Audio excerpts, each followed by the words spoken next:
আমার স্বামী ছাড়া আমার কেউ নেই, সবার কাছে একটাই অনুরোধ, আমার স্বামী সবাই আমার জীবনটা ভিক্ষা দেয়। আসসালামু আলাইকুম। মোহাম্মদ শামীম, ইনি একজন প্রবাসী। দীর্ঘদিন প্রায় 4 বছর সিঙ্গাপুর ছিল, পরবর্তীতে সৌদি আরব ছিল। এই প্রবাসী অর্থের অভাবে সে চিকিৎসা করতে পারতেছে না, খুবই অসুস্থ একজন ব্যক্তি। এবং এই শামীমের বাবা হাবিব মাতুব্বর, সে প্রায় 20 থেকে 22 বছর সে প্রবাস ছিল।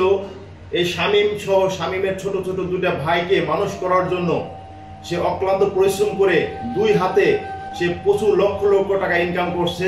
কিন্তু আজকে যে অসুস্থ যে শামীমকে আপনারা দেখতে পারতেছেন, এর চিকিৎসার জন্য তার যে উপার্জিত লক্ষ লক্ষ টাকা সর্বশান্ত হয়ে গেছে। সেই টাকা খরচ করতে করতে তার চিকিৎসার জন্য সৌদি আরব থাকাকালীন সময় তার পেটে ব্যথা হয়। তখন ওই সৌদিতে ডাক্তার দেখানোর পর বলে যে পিত্তনালীতে পাথর হয়েছে। আপনারা জানেন, যারা বিশেষ করে প্রবাসী থাকেন, সেই প্রবাসী রেমিটেন্স যোদ্ধা ভাইরা জানেন, বিশেষ করে সৌদি আরবের চিকিৎসার মানটা অত ভালো না।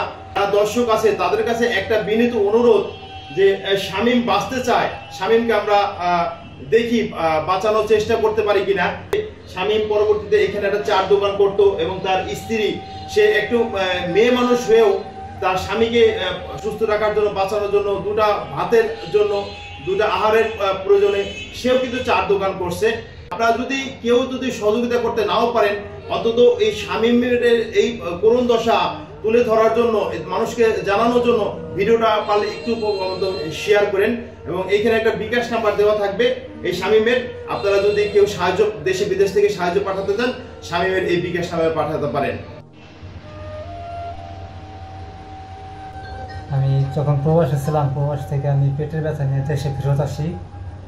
তো দেশে ফেরত আসার পরে ডাক্তারের কাছে যাই। ডাক্তার বলে যে আমার খাদ্যনালীতে পাথর আছে, পিত্তথলিতে পাথর আছে।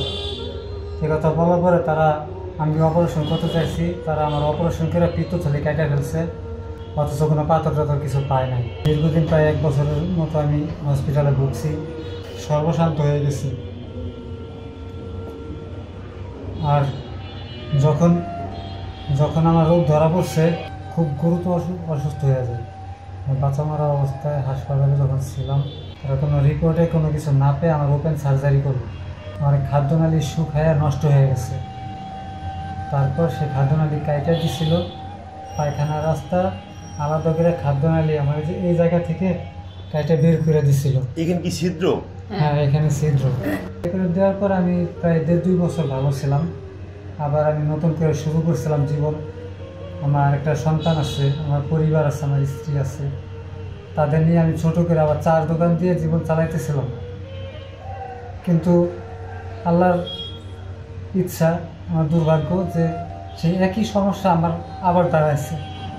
ওই একই সমস্যা দাঁড়াইছে খাদ্যনালীতে, ওই একই জায়গায় আবার এখন ছিদ্র হয়ে আছে, ওই সমস্যা হইতেছে। আমি তখন এর আগে যখন চিকিৎসা করছি, তখন আমি স্বাবলম্বী ছিলাম, সচ্ছল ছিলাম, আমার পরিবার সচ্ছল ছিল। তারা আমার চিকিৎসার খরচটা বহন করতে পারছে, চালাইছে, আমাকে সুস্থ করে আবার আনতে পারছে বাড়িতে।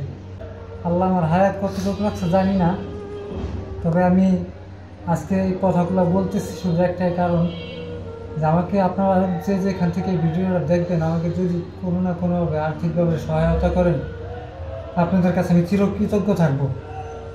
আপনাদের 50 টাকা 100 টাকা আজ আমার কাছে লাখ টাকা সমান। আমিও আল্লাহর কাছে দোয়া করবো যে যেখান থেকে দেখতেছেন বা প্রবাসী যারা আছেন আমার মতো, সবাই ভালো থাকবেন, আমার জন্য দোয়া করবেন। ছোটো একটা ছেলে, 8 বছর হয় নাই এখনো বয়স, ও এখনও কিছু বুঝে না। আমি যদি এখন মারা যাই, ও বুঝবেও না যে ওর ছেলে, ওর বাবা কেমন ছিল, কি নিয়ে মারা গেল, কী রেখে গেল। আমার ছেলেটা বড় আরো পর্যন্ত আমি অন্তত বেঁচে থাকতে চাই। আমার আপনাদের সহযোগিতা করে আমার বাচ্চারা রাখতে আল্লাহর যদি ভরসা করেন, আল্লাহ যদি হায়াত রাখেন।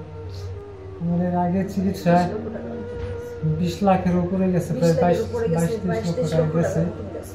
আমি শুধু চাবো আমার স্বামী, সবাই আমার স্বামীর সাহায্য করবো, আমার ছেলেটা যেন বাপটার না হয়, আর 5 জনে দেখে যেন বলতে না পারে যে আমার সবার বাপ আছে, আমার বাপ নাই। আমার ছেলেটা তো কিছু বুঝে না। আমার স্বামী ছাড়া আমার কেউ নেই, সবার কাছে একটাই অনুরোধ, আমার স্বামী সবাই আমার জীবনটা ভিক্ষা দেয়।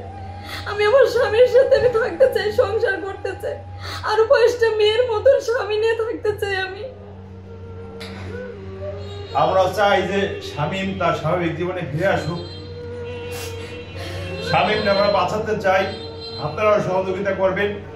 শামীমের বাড়ি বাবুরচর, আমার বাড়িও বাবুরচর, একই এলাকায় আমরা, উপজেলা সদরপুর, জেলা ফরিদপুর। যদি আপনারা পারেন শামীমকে একটু সহযোগিতা করেন, আমরা শামীমকে বাঁচাতে চাই। শামীমের বন্ধুরা চেষ্টা করছে, ইতিমধ্যেই আত্মীয় স্বজন সবাই চেষ্টা করছে। তাই মানুষ মানুষের জন্য